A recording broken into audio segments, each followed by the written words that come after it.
நம்ம Ashwin sweets and snacks export பண்றதுக்கு 7373041434 மற்றும் www.ashwinsweets.com கான்டாக்ட் பண்ணுங்க. கரூரில் நடந்த தாவேக கூட்டத்திற்கு குறித்த நேரத்திற்கு அக்கட்சியின் தலைவர் விஜய் செல்லாமல் 7 மணி நேரம் தாமதமாக சென்றதே நெரிசல் ஏற்பட காரணம் என்ற முதலமைச்சர் 41 பேர் பலியான சம்பவம் தொடர்பாக அரசால் எடுக்கப்பட்ட நடவடிக்கைகள் குறித்து சட்டப்பேரவையில் விளக்கமளித்தார். தாவேக கூட்டம் நடந்த அதே வேலுசாமிபுரத்தில்தான் அதிமுக கூட்டம் கட்டுக்கோப்புடன் நடத்தப்பட்டதாக கூறிய முதலமைச்சர் தாவேகாவில் கட்டுக்கோப்பு ஒருங்கிணைப்பு இல்லை என குற்றம் சாட்டியுள்ளார். வேலுசாமிபுரத்தில் 27/9/2025 அன்று மக்கள் சந்திப்பு நிகழ்ச்சி நடத்த அனுமதி கோரினார். அவர் கொடுத்த மனு ஏற்கப்பட்டு 11 நிபந்தனைகளுடன் அனுமதி வழங்கப்பட்டது. கரூர் நிகழ்ச்சிக்கு தமிழ்நாடு அரசின் காவல்துறையினர் சார்பாக கரூர் மாவட்ட காவல் கண்காணிப்பாளர் தலைமையில் பாதுகாப்பு ஏற்பாடுகள் செய்யப்பட்டிருந்தன. 3 கூடுதல் காவல் கண்காணிப்பாளர்கள், 5 காவல் துணை கண்காணிப்பாளர்கள், 18 ஆய்வாளர்கள், 75 உதவி ஆய்வாளர்கள், ஆயுதப்படை காவலர்கள் உள்ளிட்ட 515 காவலர்கள் கரூர் மாவட்டத்திலிருந்து பாதுகாப்பு பணியில் ஈடுபடுத்தப்பட்டு இருந்தனர். பாதுகாப்பு காவலர் எண்ணிக்கையை விட அதிகமாகவே வழங்கப்பட்டிருந்தது. பொதுக்கூட்ட நிகழ்ச்சி ஏற்பாட்டாளர்களால் 10,000 பேர் வருவார்கள் என்று தெரிவிக்கப்பட்ட நிலையில் அதைவிட அதிகமாக கூட்டம் வரும் என்று எதிர்பார்த்து கூடுதல் பாதுகாப்பு ஏற்பாடுகள் செய்யப்பட்டன. கூட்டம் நடத்த அனுமதி கோரி கொடுத்த கடிதத்தில் மாலை 3 மணி முதல் இரவு 10 மணி வரை என்று குறிப்பிட்டிருந்தார்கள். ஆனால் செய்தியாளர் சந்திப்பு மற்றும் சமூக ஊடகங்களில் மதியம் 12 மணிக்கு கட்சித் தலைவர் கரூர் வருவதாக அக்கட்சியின் பொதுச் செயலாளர் தெரிவித்திருந்தார். இதனால் கரூரில் காலை முதலே மக்கள் வர தொடங்கிவிட்டனர். 27/9/2025 அன்று அக்கட்சியின் தலைவர் சென்னையில் இருந்து காலை 8:40 மணிக்கு புறப்பட்டு 9:25 மணிக்கு திருச்சி வந்தடைந்தார். அதன் பின்னர் நாமக்கல் நிகழ்ச்சியில் கலந்து கொண்ட பிறகு கரூருக்கு இரவு 7 மணிக்கு வந்துள்ளார். அதாவது அறிவிக்கப்பட்ட 12 மணி கடந்து 7 மணி நேரம் கழித்துதான் வந்தார்.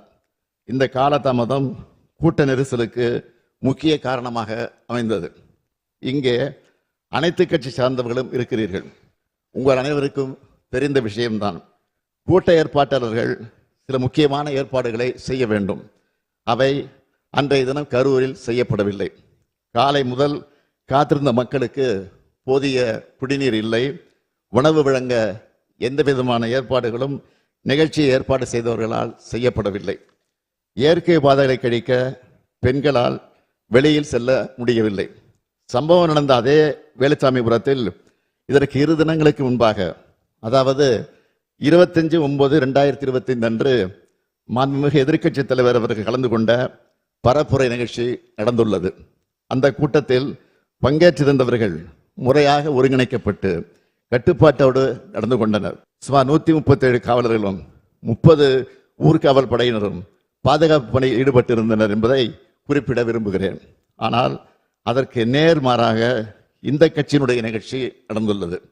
கரூர் மாவட்ட எல்லை தவிட்டுப்பாளையம் சோதனை சாவடி நிகழ்ச்சிக்கு பின் கேரவன் வாகனத்தை பின்தொடர்ந்து பெருவாரியான ரசிகர்களும் கட்சியினரும் நிகழ்ச்சி நடைபெறும் இடத்திற்கு வந்து கொண்டிருந்தனர்.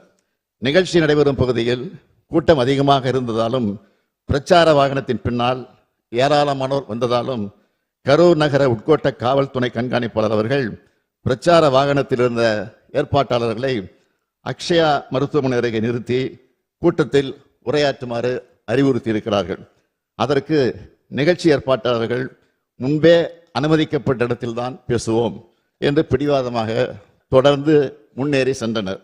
கரூர் மாவட்ட காவல் கண்காணிப்பாளர் அக்கட்சியினுடைய இணைச் செயலாளரிடம் பலமுறை தொடர்பு கொண்டு பிரச்சார வாகனத்தை நிறுத்துமாறு கேட்டுக்கொண்டும் அவர் தாவேகா கட்சியின் தலைவர் தனது உரையை தொடங்குமாறு கேட்டுக்கொண்டார்.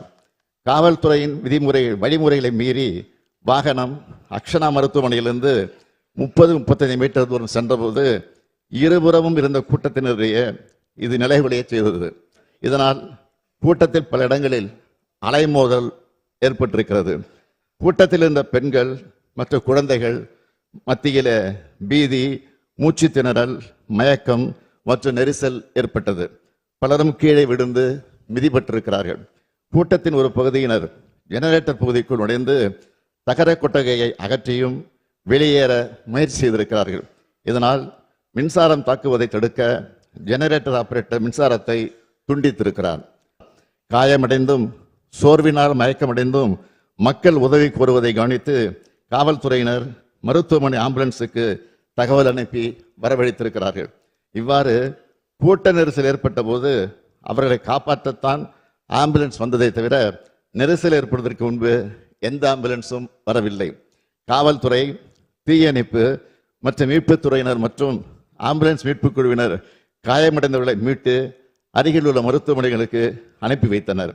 மீட்பு பணிகளில் முழுவீச்சு நடைபெற்றுக் கொண்டிருக்கும் போது தவேக கட்சியினர் 2 ஆம்புலன்ஸ் ஓட்டுநர்களை தாக்கி ஆம்புலன்ஸ் வாகனத்தை சேதப்படுத்தி இருக்கிறார்கள்.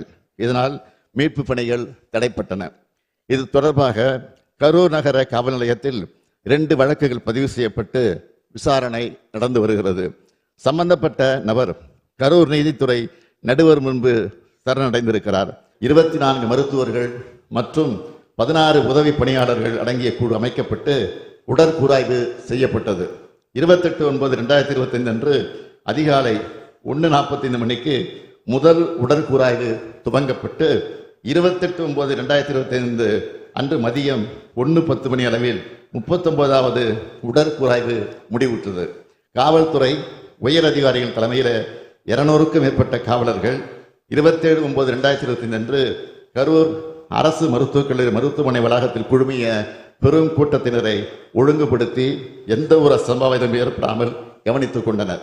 துயரமான இச்சம்பவத்தில் தமிழ்நாடு அரசின் சார்பில் முதலமைச்சர் பொது நிவாரண நிதியிலிருந்து உயிரிழந்த 41 நபர்களின் குடும்பங்களுக்கும் தலா 10 லட்சம் ரூபாய் வழங்கப்பட்டது. இந்த சம்பவத்தை சட்டப்படி விரைந்து கையாண்டது. அனுமதி வழங்கல், மருத்துவ உதவி, நிவாரண விநியோகம் அனைத்தும் சரியான முறையில் நடந்தன. இது போன்ற துயரங்கள் எதிர்காலத்தில் நிகழாமல் தடுக்க வழிகாட்டு நெறிமுறைகள் உருவாக்கப்பட்டு வருகிறது. இந்த நிலையில் இச்சம்பவம் குறித்து உச்ச நீதிமன்றத்தில் தொடுக்கப்பட்ட மேல்முறையீட்டு வழக்கில் இவ்வழக்கு சிபிஐ விசாரணைக்காக ஒப்படைக்கப்பட இடைக்கால உத்தரவு பிறப்பிக்கப்பட்டுள்ளது. நான் எனது 50 ஆண்டுகால பொது வாழ்க்கையில் எத்தனையோ நிகழ்ச்சிகளை பார்த்திருக்கிறேன், நடத்தியும் இருக்கிறேன். இங்குள்ள அனைத்து அரசியல் இயக்கங்களை சார்ந்தவர்களும் இத்தகைய அனுபவம் கொண்டவர்கள்தான். மாநாடுகள், பொதுக்கூட்டங்கள், ஆர்ப்பாட்டங்கள், போராட்டங்கள் நடத்தும் போது அதற்குரிய சட்டத்திட்டங்களும் நெறிமுறைகளுக்கும் பொது ஒழுக்கங்களுக்கும் கட்டுப்பட்டு நடத்தப்பட்டு வருகின்றன. அப்படித்தான் நடத்த வேண்டும். கட்டுப்பாடுகளை மீறும்போது அதனால் பாதிக்கப்படுவது நிகழ்ச்சிகள் நடத்தும் கட்சியினுடைய தொண்டர்கள் தான், நமது தமிழ்நாடு மக்கள் தான். சமூக வலைத்தளங்களில் தேவையற்ற வதந்திகள் பரவிய போது அதற்கு முற்றுப்புள்ளி வைக்க வீடியோ மூலமாக எந்த அரசியல் கட்சி தலைவரும் தன் கட்சி தொண்டர்களும் அப்பாவி பொதுமக்களும் இறப்பதை விரும்ப மாட்டார்கள் என்றுதான் நான் குறிப்பிட்டேன். இறந்தவர்கள் நமது உறவுகள் என்பதை மனதில் வைத்து அனைவரும் செயல்பட வேண்டும் என்று கேட்டுக்கொண்டேன். அது மட்டுமன்றி அரசின் உயர் அலுவலர்கள், காவல்துறையின் உயர் அலுவலர்கள் செய்தியாளர்களை சந்தித்து உண்மை நிலையை வீடியோக்களோடு ஆதாரத்தோடு தெளிவுபடுத்தினார்கள். மருத்துவமனை அனுமதிக்கப்பட்ட அனைவரையும் காத்தது நமது அரசு. அனைவருக்கும் உரிய சிகிச்சை அளித்தது நமது அரசு. நம்ம Ashwin sweets and snacks export பண்றதுக்கு 7373041434 மற்றும் www.ashwinsweets.com கான்டாக்ட் பண்ணுங்க.